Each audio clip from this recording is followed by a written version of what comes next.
Dayo ka lang dito eh. Nagpapaandar ka na? Sa dinami-dami ng tao rito, kapatid ko pa ang tinalo mo?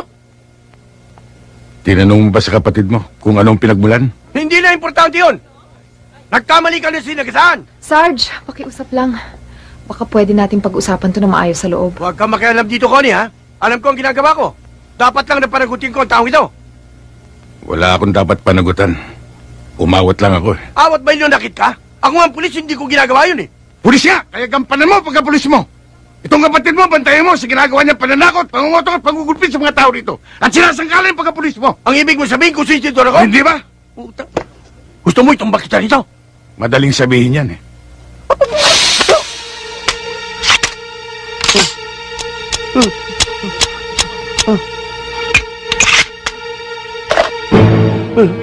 Hindi mo lang alam, Sarge. Hindi tayo talo. Oh, bakit di mo sinabi agad?